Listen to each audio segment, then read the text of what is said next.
Nivetha Bharat. Daily ஒரு pendant வீடியோல இன்னைக்கு நாம என்ன டிசைன் பார்க்க போறோம் அப்படின்னா,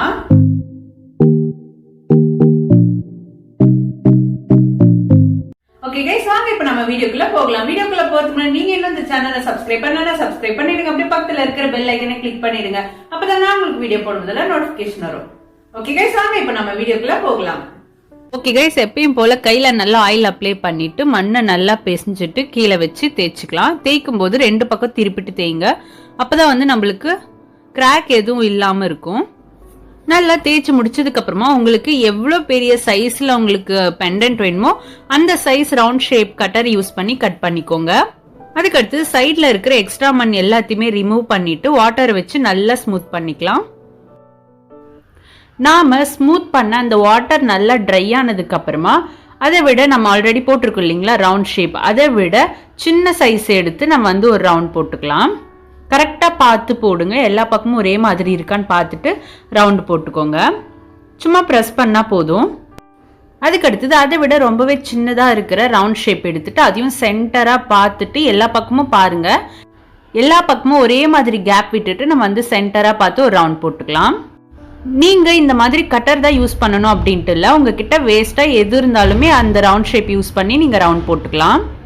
அதுக்கடுத்தது அந்த ரவுண்டுக்கு உள்ள வந்து நல்ல வாட்டர் அப்ளை பண்ணிட்டு நம்ம வந்து டாட் டாட்டா நல்லா குத்தி விட்டுக்கலாம். கொஞ்சம் குழன்னு இருக்கிற மாதிரி தண்ணி அப்ளை பண்ணி நல்லா குத்திக்கோங்க. அதுக்கடுத்தது ஜிம்கா மோல்டு இருக்கு இல்லைங்களா, அதுல வந்து நல்லா மண்ணை கொஞ்சமா எடுத்து நல்லா ப்ரெஸ் பண்ணிட்டு கீழே வச்சு லைட்டா வந்து அழுத்திக்கோங்க.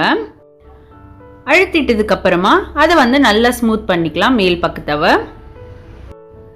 அதுக்கடுத்தது இதுக்கும் நல்ல வாட்டர் வந்து அப்ளை பண்ணிட்டு நல்லா குத்தி விட்டுக்கோங்க. கொஞ்சம் குழன்னு ஆக்கிக்கோங்க.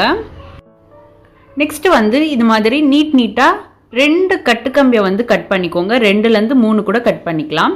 கட் பண்ணிட்டு அதை லைட்டா ஜாயின் பண்ணிட்டு கீழே வந்து நம்ம குத்தி வச்சிருக்கோம் இல்லைங்களா, அதுல வந்து ஜாயின் பண்ணிக்கலாம். ஜாயின் பண்ணிட்டு லைட்டா திருப்பி விட்டுக்கோங்க.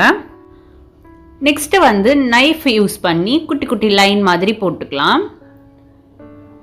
ஃபுல்லா நம்ம வந்து போட்டாச்சு. போட்டு முடிச்சதுக்கு அப்புறமா இந்த மாதிரி கம்பியை வச்சு நம்ம வந்து அதுக்கு மேலேயே நம்ம ஆல்ரெடி போட்டிருக்கோம் இல்லைங்களா, அந்த லைனுக்கு மேலேயே நம்ம வந்து போட்டுக்கலாம். இந்த கம்பியை வச்சு போடும்போது இன்னும் கொஞ்சம் அழகா இருக்கும் பார்க்கறதுக்கு லுக்கா. ஒரு லைனுக்கு இன்னொரு லைன் கேப் இருக்கு இல்லைங்களா, அது வந்து எல்லா லைனுக்கும் சென்டர்ல இருக்கிற கேப் ஈக்குவலா இருக்கணும். அப்பதான் வந்து பார்க்கறதுக்கு அழகா இருக்கும். ஒன்று ரொம்ப கிட்ட இன்னொன்று வந்து ரொம்ப தூரமா போடாம ஒரே மாதிரி போட்டுக்கோங்க. போட்டு முடிச்சதுக்கு அப்புறமா சைட்ல இருக்கிற எக்ஸ்ட்ரா மண் எல்லாத்தையுமே நம்ம வந்து ரிமூவ் பண்ணிக்கலாம். இப்போ வந்து 2 ஹைபின் எடுத்து நம்ம ஜாயின் பண்ணிக்கலாம். ஹோல்ஸ் வந்து சைடா இருக்கிற மாதிரி பார்த்து ஜாயின் பண்ணிக்கோங்க. ஆஃப் ஹோல்ஸ் வந்து உள்ள போற மாதிரி ஹைபின் ஜாயின் பண்ணிக்கோங்க. ஏன்னா ட்ரை ஆகும்போது கொஞ்சமா ஹைபின் வெளியே வரும். அதனால ஹாஃப் ஹோல்ஸ் உள்ள போற மாதிரி ஜாயின் பண்ணோம் அப்படின்னா நமக்கு வந்து வெளியே வந்தாலுமே அவ்வளோ பெருசா எதுவும் தெரியாது. அதுக்காகத்தான். நெக்ஸ்ட் வந்து 3rd குழியில வச்சு எடுத்த பீட்ஸ் வந்து நம்ம ஜாயின் பண்ணிக்கலாம் சுத்தியும். இந்த பீட்ஸை ஜாயின் பண்ணும்போது லைட்டா வந்து கேப் விட்டு ஜாயின் பண்ணுங்க. ஏன்னா ட்ரை ஆகும்போது ஒரு சுத்து வந்து பெண்டன்ட் சுருங்கும் இல்லைங்களா, அதனால நம்மளுக்கு ஒரு பீட்ஸ் மேல ஒரு பீட்ஸ் கீழே போயிடும். நெக்ஸ்ட் வந்து இந்த ஹைபின் அண்ட கொஞ்சமா பிளேஸ் விட்டுட்டு நம்ம வந்து மீதியும் ஜாயின் பண்ணிக்கலாம். நெக்ஸ்ட் வந்து நம்ம ஃபர்ஸ்ட் குழியில வச்சு எடுத்து லாலிபாப் பீட்ஸ் வந்து ஜாயின் பண்ணிக்கலாம் அந்த ரவுண்டை சுத்தியும்.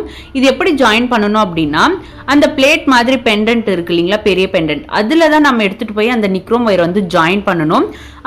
அதை விட்டுட்டு நம்ம வந்து அந்த மேல இருக்கு இல்லைங்களா ரவுண்ட், அதுலயோ இல்லைன்னா அது ரெண்டுத்துக்கு கேப் இருக்கு இல்லையா, அதுலயோ ஜாயின் பண்ணக்கூடாது. இந்த மாதிரி ஃபுல்லா ஜாயின் பண்ணிக்கலாம். ஜாயின் பண்ணிட்டதுக்கு அப்புறமா ரீஃபிலோட ரவுண்ட் ஷேப் யூஸ் பண்ணி நம்ம டிசைன் பண்ணிக்கலாம். அதுக்கு நாம ஃபர்ஸ்ட் நேரா ஒரு ரவுண்ட் போட்டுக்கலாம். போட்டுட்டு அதுக்கு சென்டரா பார்த்து நம்ம வந்து இன்னும் 2 ரவுண்ட் போட்டுக்கலாம். அதுக்கு அடுத்தது அதுக்கு 2த்துக்கும் சென்டர்ல ஒரு 2 ரவுண்ட் போட்டுக்கலாம். இந்த மாதிரி போடும்போது உங்களுக்கு வந்து சரியான கேப் விட்டு போட ஈஸியா இருக்கும். நீங்க இந்த மாதிரி ரவுண்ட் போடும்போது பாத்தீங்கன்னா ஒரு ரவுண்ட் ஷேப்புக்கும் இன்னொரு ரவுண்ட் ஷேப்புக்கும் சரியான கேப் விட்டு ரவுண்ட் போடுங்க. அப்பதான் அழகா இருக்கும் பார்க்க.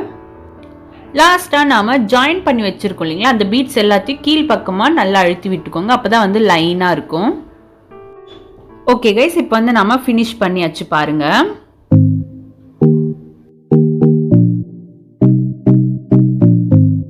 ஓகே கைஸ், இந்த வீடியோ உங்களுக்கு பிடிச்சிருந்துச்சுன்னா லைக் பண்ணுங்க, ஷேர் பண்ணுங்க. ஏதாவது டவுட்ஸ் இருந்துச்சுன்னா கீழே கமெண்ட் பண்ணுங்க, நான் உங்களுக்கு கிளாரிஃபை பண்ணி விடுறேன். ஓகே கைஸ், இது வரைக்கும் வீடியோ பார்த்தவங்க எல்லாருக்கும் தேங்க்யூ, பாய்.